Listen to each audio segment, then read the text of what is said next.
The landscape of media has changed. At one point in time, there was nothing but newspapers. Then there was the TV news.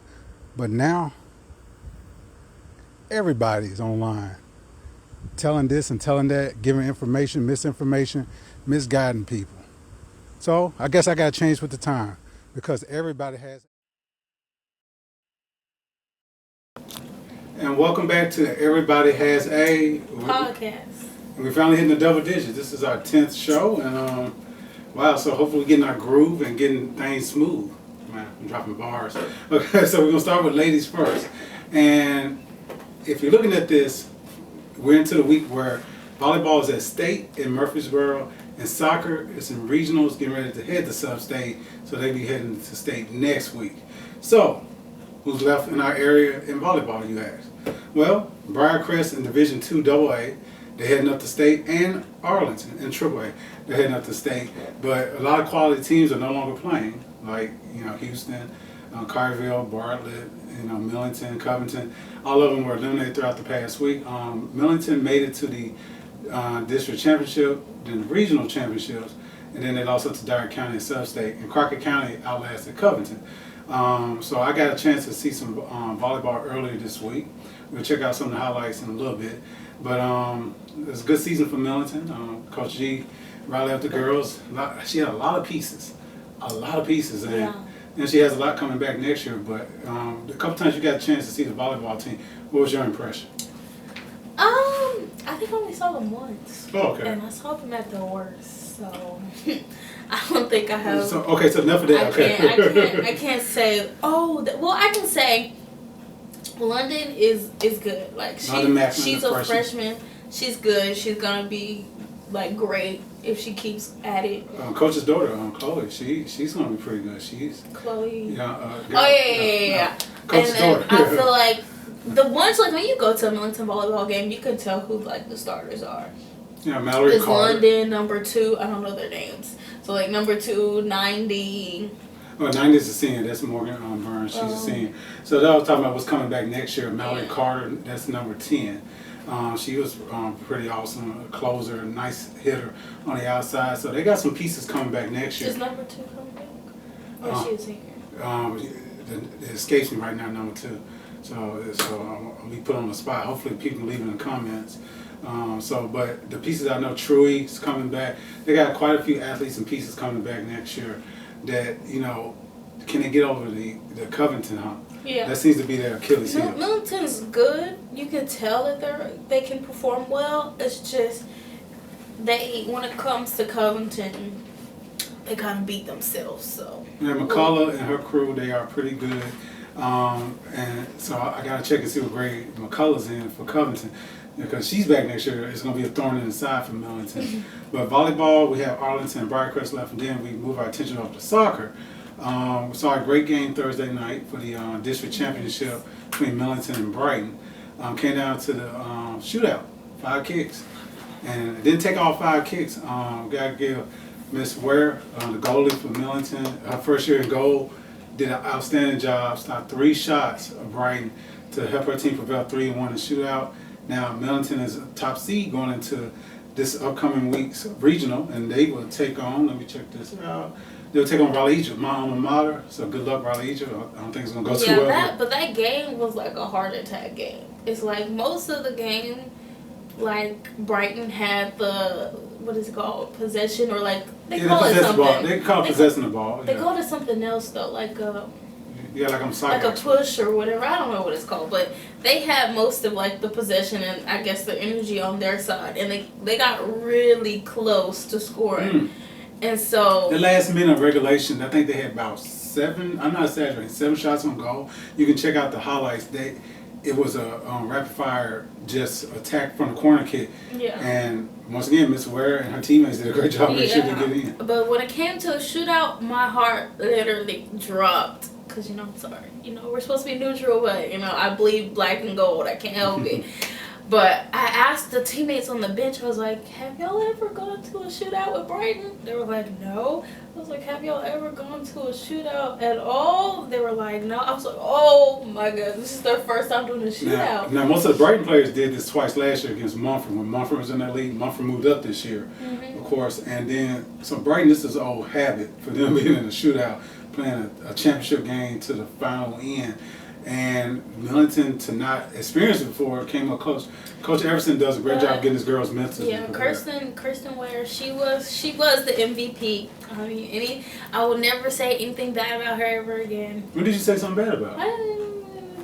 So you're telling off on I'm yourself. just saying, you know. She look like a basketball player playing golf. Yeah, I feel like you can tell. And she is a basketball player that this playing is her golf. first year. And also, she reacts out of fear. Okay, and that's a good. It's a good. It works. Okay, it works. We learned something in life. You're either gonna fight or flight, and flighting does work. She's a fighter. She's a fighter. Yeah. So. She doesn't. Most goalies grab the ball when it comes flying at them. She kind of does this like push. She's too cute to get hit in the face. It's not even about getting hit in the face. It's about grabbing the ball, because when you push it away, it gives the other team opportunity to re-score. That's why when she did push it out, her team had to come in and recover the ball. But I mean, it worked. It worked. She and also really good athletes listen to her coach, because she listened to coach, and that's how she blocked 3 out of 4 penalty kicks. And now they're the champions, and they get the number 1 seed.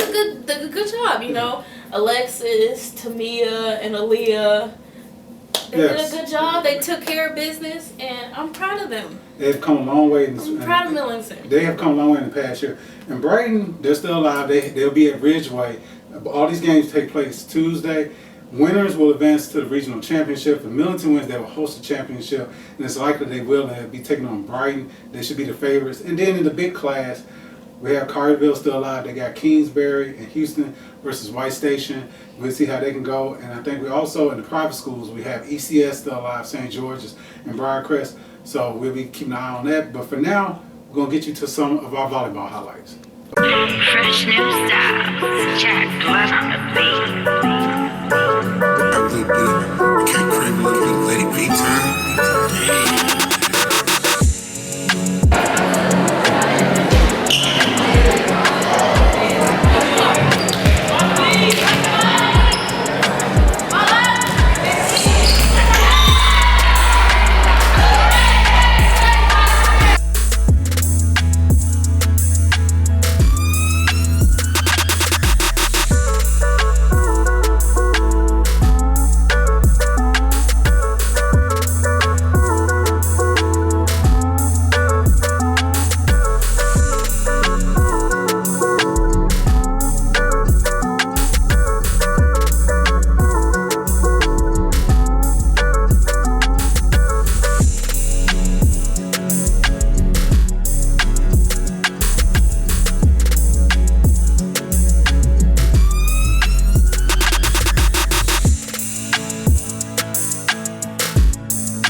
Okay, welcome back, and now we come back with a little football. Let's get the bad news out of the way.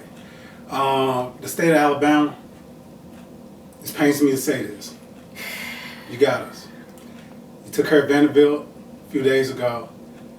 The Vols lost to Alabama in the third Saturday in October, and our beloved Memphis Tigers suffered their first loss of the year, lost the back of ribs to the University of Alabama at Birmingham. I don't know what's in the water. This pains me to say, but Alabama, kudos to the entire state. And we will bounce back as a volunteer state. So, okay, we got that out of the way, Liyah. So let's move on to high school football. Man, that really hurt to say that. But in our area, a lot of teams had a week off. And so we got a chance to see something different. Now, we were initially planning to go see Mumford Brighton, but we called it audible. David Perry got that covered, and he covered the Mumford 39-7 win over their rivals Brighton up there in Mumford. So we decided to go where? TRA and what that stand for? What that stand for? Tipton Rosemark Academy. And then they played Middle Tennessee Christian School. Yeah, so the Cougars. So we did get to see the Cougars, but they took on the Rebels. The Orange Cougars. Yeah, so but we really, we wanted to see senior night for Tipton Rosemark. Catch up with some of our friends over there. We love the crew over there at Rosemark. Coach Sanfratello, them, they always take care of us. Dr. Graham, awesome job over there. But we really would come to see Harry Sanders. We really would come to see number 22. Yeah. Knicks for 6. Yeah. We want to see our boy Mr. Fulton, our cover boy on the cover of our Gridiron Glory, and he lived up to the hype. 4 touchdowns. Yeah. Even though they did not win, sadly. Yeah, 35-28. They goofed up a little too much. In the beginning and at the end. He was quite impressive. My first time seeing him, I'm like, ooh, that boy can play football. Like, he's just like, these people are like holding on to his ankles and he's just walking with them. Like, he's literally dragging them to the end zone. Like, that man is like a robot. Like, he's a force to be. We gotta give his 2 big brothers a lot of credit. They were stars at TRA too. I think they must have toughened him up in the house over the years as a little brother. And he was dragging those people. I'm like, dang. You see him, he just slithering through like a snake. 4 touchdowns. I don't know how many yards he had, but he racked up a lot. And TRA, they trailed 14-0 after a block punt led to a touchdown for the Cougars. So they're trailing. This is one of the worst starts ever. Coach Dean said it at the game.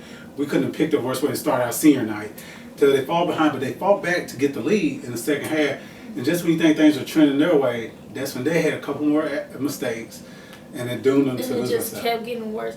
Now, I feel like there was a bad call on their end. Because like at first, what got them behind is the turnover, the interception. While the quarterback is getting tackled, he just throws the football into the air.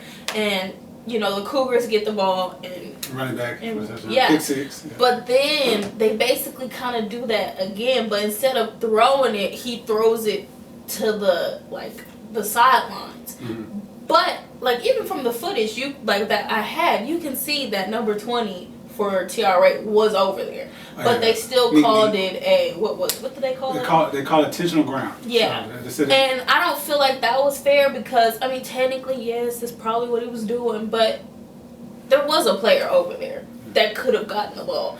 I don't feel like that was a fair Coach call. Mack and everybody exploded on the side. That coach, I never seen a coach that angry in my life. The Tasmanian Devil ain't got nothing on him. But Coach Mack comes over as he calmed down. He was like, that was a heck of a call, wasn't it? So man, it's peaceful. He's so peaceful. During the game, he's livid. Yeah. But after the game, once he's done fussing, but when you put so much work into it like he's done, Coach Sanfratello, the athletic director over there, pointed out, he said, Coach Mack knows what play they're going to run, and they do the run. So he's studying that film. That's when those coaches want it so bad for their players that they wish they can still get out there.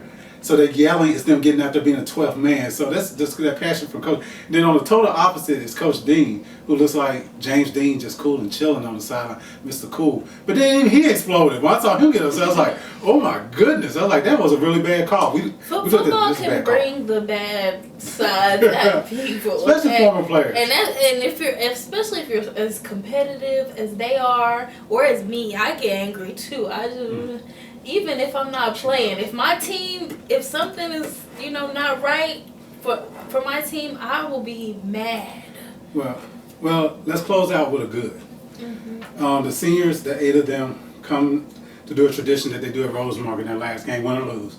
The parents come out there and get them to line up. They don't take their uniforms off because it's their last time wearing their home uniform, in most cases. And they all line up and take a picture together. Before they take this picture, Mr. Fulton comes over to me to thank me for covering him. Outstanding young man. I gave him my word at the beginning of the year. I said, I'm going to come out and see you at least once. Because I haven't seen him play since he was a freshman. And I got this phenom in my backyard, Mr. Football nominee. And I hadn't seen him play since he was tiny. Now this physical specimen is standing in front of me, but instead of being a big man on campus, very humble. Made sure he came over to thank me and my daughter before we left. So that's the kind of character that he has. Not only a good football player, a good human. So, y'all want to see how good a football player is? Check these highlights out. A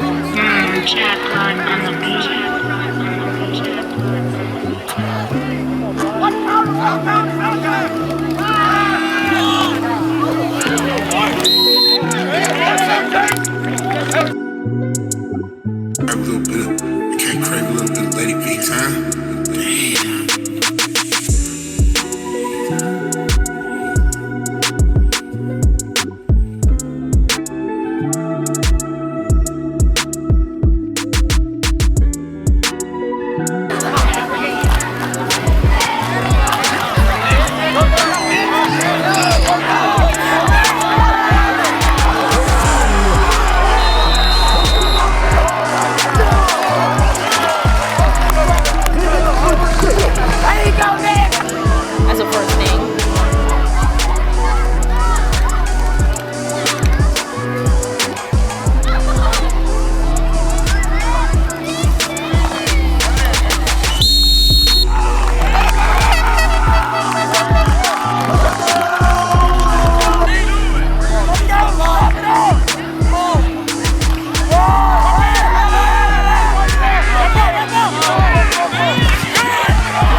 And welcome back. Now it's time for Sights and Sounds and October Fall festivals, and there's a bunch of them coming up across Shelby County. Everybody's going to give kids all these candies to get hyped up on.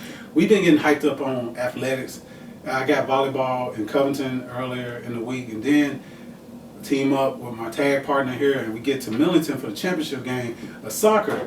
And great game, 0-0, then Millington wins in the shootout.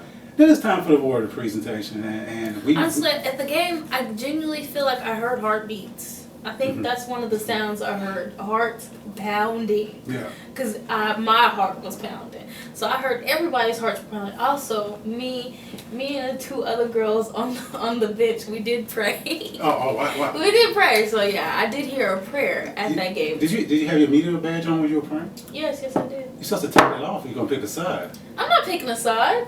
I Who you picked praying? God's side. Who are you praying with? We were praying. Who's we? We were praying, and Were that's they a wearing good black and thing. gold? That's a good Were they thing. wearing black and gold? Prayer is a good thing. Were they wearing black and gold? Doesn't matter what Yes. color they were wearing. They were on the side of the God Christ. I serve is colorblind. They were on the side of Christ, and I was on that side as well. I serve a color guy. He's colorblind. Yeah, color guard, Okay, colorblind. yeah, and I heard I was colorblind too. So Millington called an audible. And they I don't know what pulled you're in talking Christ about. on their team. I don't know. How's Brighton gonna beat Christ? Nobody can beat Christ. I know. So y'all cheated. No. That's cheating. We didn't. There's plenty of times people have prayed and they've lost. So it's just if God made that decision, not me. Don't put this on God. So okay, so Brighton, if y'all see Millington again, is when y'all pray first. Pray hard. Yeah, so and I hope that wasn't the sight that nobody saw you over there praying with one of the teams. We 2 or 3 gathered in His name that He be in the midst. So we quote Matthew 19:20 now. Okay. Prayed together and. Okay, so after the Lady Trojans and Christ picked up this big win, so it was time for the trophy presentation. I could tell the Brighton team's been there before. They wasn't sad or devastated. They know they still got another chance. So they were. Are you sure they weren't sad? I think by the time they got their plaque, they were kind of like. When they got their awards, they were happy, but those girls were moping. Yeah, well, you just even with the group picture, they were moping. You just lost a close competitive game like that, and you care about it. So yes, they do care, but they know there's a tomorrow, and they hope to see. They do. I mean, even they hope to see Millington players again. were mopey. Yeah, because I guess you can't always win when you win. Yeah. Sometimes your part in a victory is doing the little things. It's a team effort. Yeah. And you gotta learn to be happy for someone else every once in a while. So that's hard for. But there was a lot of screaming. A Yeah. lot of screaming, a lot of cheering, a lot of girl sounds. That's what we call it. Especially on Millington side. Oh my goodness. Yeah, well, and a lot of those girls experienced their first championship game, so they were really hyped up. They were so excited. They were cheering for each other. I heard where Kirsten decided to pick where they were going to have dinner and have dessert and all that stuff. Yeah. And finally, to me, Duckworth wasn't the loudest person on the field for once. So she was doing the game, trust me. Oh, yeah. Yeah, and I'm so happy for her. She, a senior captain, has worked her tail off to make herself a well-rounded player, really passionate about the game. She's even a manager during the boys' season. That's how much she loves the game. And to see her get this reward from her hard work, Lexus Williamson, the big leg, the most nonchalant person out there. Yeah, now here's the funny part. When you watch the highlights, Alexis scores the clinching goal. There's a delay in the celebration. Why? Because they were going off her energy. She scores it and she comes back around the field like, okay, that was simple. And she's jogging up the field. Then it dawns on them, we're district champs. And she's like, oh y'all, they just swarm her. It's like I was waiting on that celebration shot with my camera. I'm looking through. I'm like, anytime now, Alexis. So that's she's how chill she like. And then when they're like cheering and stuff with the award, she's just like.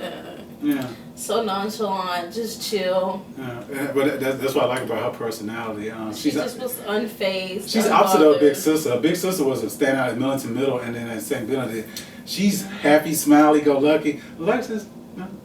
She's the crazy thing is, like in middle school, I remember like walking in and you would literally see Liyah's poster at the entrance of her in her track uniform holding a bunch of medals. Like, it's crazy. It's actually crazy. But and it's crazy to see her sister in high school. Like, wow. And she's a senior now. I'm old. Yeah, she's a senior now.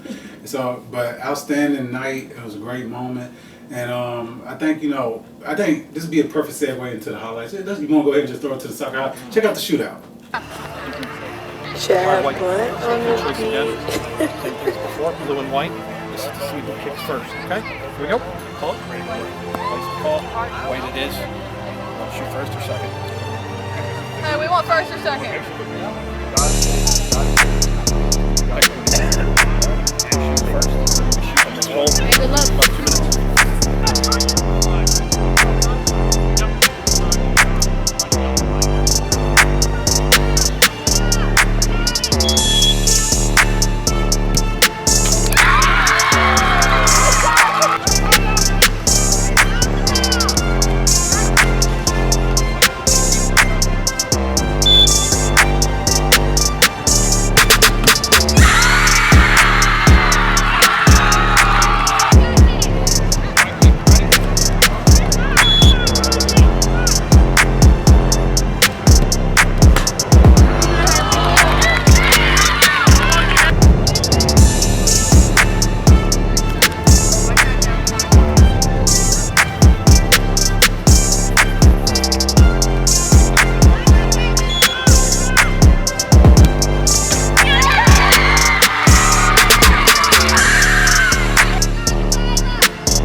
think about it.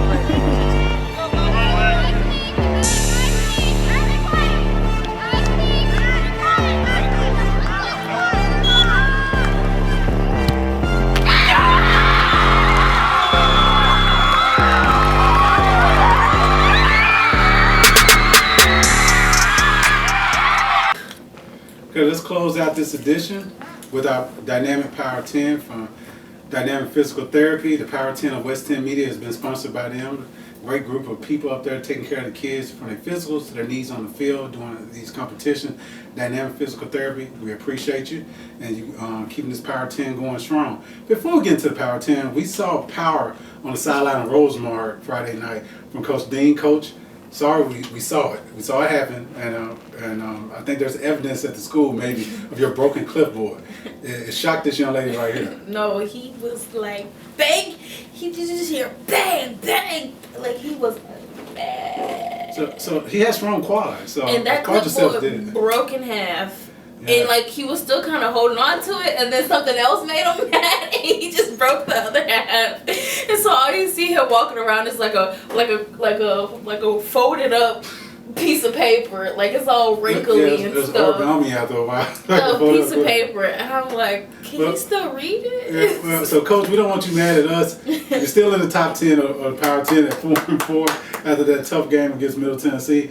And we know Rosemont has a real tough challenge. They got USJ, who are 7-1 on the year. They lost their first game this past year by 1 point this past week. Mm-hmm. So USJ, that's gonna be a tough task. They gotta go up there and take on the Bruins. And number 9, welcome back to the Power 10, top 10. They were there in the preseason. They went through their tragic season after they had to bury a teammate this past summer. The Bolton Wildcats, they have won 4 in a row. They're 4-4. And now they back even. They got Raleigh Egypt, another winnable game. They're hot and they're on fire. They could end up the season 6-4 before it's all said and done. Coach CJ, wonderful job over there keeping your young man focused on the task at hand. Number 8, the Arlington Tigers at 6-2. They have White Station coming up. Number 7, MUS, they're also 6-2. Big rivalry game, Christian Brothers. Enough said. Throughout the record when these two teams play each other. At number 6, Briarcrest at 5-3. They take on Liscon Academy. And then we get into our top 5. Not much has changed. Number 5, the Collierville Dragons at 5-3. They get ready to take on Cordova. See if they can push it up to 6-3. St. George is at 6-2. They got Lausanne. Lausanne has been a thorn in everybody's side in our area. Okay, number 3, at 7-1, the Germantown Red Devils. Where am I going to be this Friday? Should we go to the Mumford Germantown? Yeah, I guess. If Millington's playing Thursday, we should head up there. Should. Okay, because number 2, 8-0, Mumford Cougars. They have the Germantown Red Devils. That's going to be a showdown right there. Both teams could take the week off because this is a non-league game, but I think they got something to prove. And they want that Power 10 championship.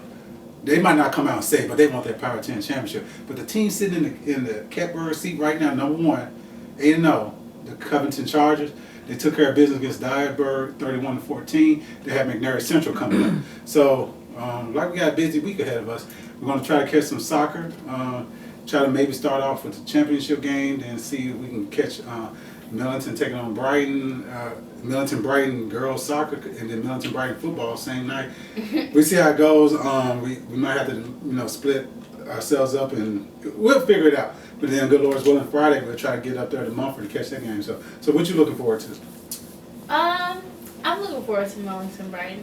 Which one? Football or soccer? Both. Both. Honestly, both. I think now I feel like people are saying that Brighton's gonna beat Millington. In football, but I have faith in my school that they can pull it out.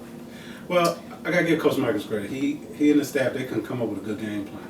They're gonna give their boys a chance to win. If a healthy Cole is out there, and maybe they saw last week's episode, they might put John Thomas in the backfield as an athlete. If they put him in the running back position, the athlete position in the backfield. Running back, whatever. I don't speak that language. I speak regular terms. Running back. If they put this man as a running back, do you know? Unstoppable. Okay. They would be unstoppable. Well, you know what? A perfect transition, because that's what I'm trying to learn my transitions. We saw a wonderful athlete, number 22, Mr. Yeah, Floyd. we did. What would you call him? A running back or athlete? I mean, they're all athletes. I don't really understand this athlete term. I really don't. I don't get it. I don't know where it comes from. So I don't know who started it, who coined the term. They're all athletes. So I don't get if a certain position means you're an athlete and this one means you're not. They're all athletes. A running back. That's what I think he is, a running back. Remember Debo from the 49ers, now Washington Commanders? Athlete, ATH on there means they can put you multiple. But in high school, it gets you recruited a lot more. It don't matter. Just play him in a position. The man played running back. He played receiver. He played whatever. And you know what else getting the kids recruited? He's mostly a running back. Something as simple as putting ATH right now and gets you recruited. Guess what else gets you recruited? The Liyah lens. If you make the Liyah lens, colleges will see you. So check this out. I don't know how true that is. Check it out, and we'll see you next week. Chad Blunt on the beat.